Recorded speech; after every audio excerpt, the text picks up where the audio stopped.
Let's talk about medical tests that you can buy and take at home and still trust the results, which is interesting because we're talking to a doctor who I'm curious to see what you're going to say. Dr. Todd Ellerin, Chair of Medicine at South Shore Health. There are at-home tests out there. They're available. Which ones are available right now?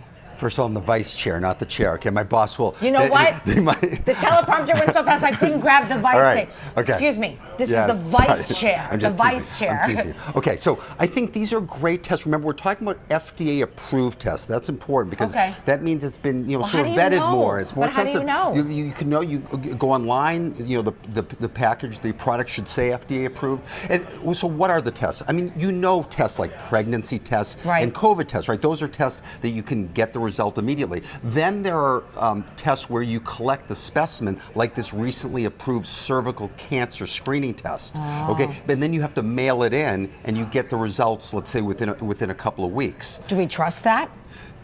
It's FDA approved. These are very sensitive tests. See, HPV is the virus that causes cervical cancer. If you don't have HPV, if the test is negative, then you don't have cervical cancer. If it's positive, it doesn't mean you have cervical cancer, but then you have to go to your GYN and make sure you get the pap smear. By the way, these tests don't mean that you should not go and get a pap smear. You need both. Both are very reasonable. So what's the point of the tests? Is it just to give us the information before we go to the doctor? It's more screening. What do you think? Remember, some people don't want to go to their GYN. They're anxious about it. Maybe they've had past trauma. So it allows people to get screened without having to go in. And it's important. Remember, there's 13,000 cases of cervical cancer a year, 4,000 deaths. And we have a vaccine that could prevent it. And we have pap smears that are excellent, but there's still a lot of women that get cervical cancer and die. Which is still, so it's just awful. So basically, trust the FDA-approved tests. Yes. And if a patient walks into your office and they say, I took a test for, let's just say for an example, a sexually transmitted disease, are you trusting the results or are you going to redo the test? Again, as long as it's FDA-approved and as long as that patient brings in the result, right?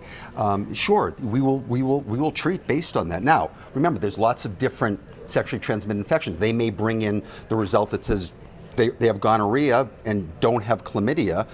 I still may want to test for HIV, syphilis, and other things. So it's not like we don't do additional testing, but it depends what they bring in. And the colon cancer tests too, or detecting blood in your stool, you've got to be careful with those as well. Excellent. I'm glad you said that because that's a very important test. Again, you collect the specimen and you send that in. Is that for everyone? No. If you have a family history or personal history of colon cancer or inflammatory bowel disease, no, but if you don't, these are very sensitive tests, and it's important, and it's a way that we can do that without, you may live at a place where you have to travel 70 miles to get to the nearest clinic that does colonoscopies. So, we're not all, in Needham area where there's lots of medical centers around. But that is interesting. So you're just saying FDA approved, look at it, but never forget, your doctor is the most important, which of course you're going to say because you're a doctor, but it's true.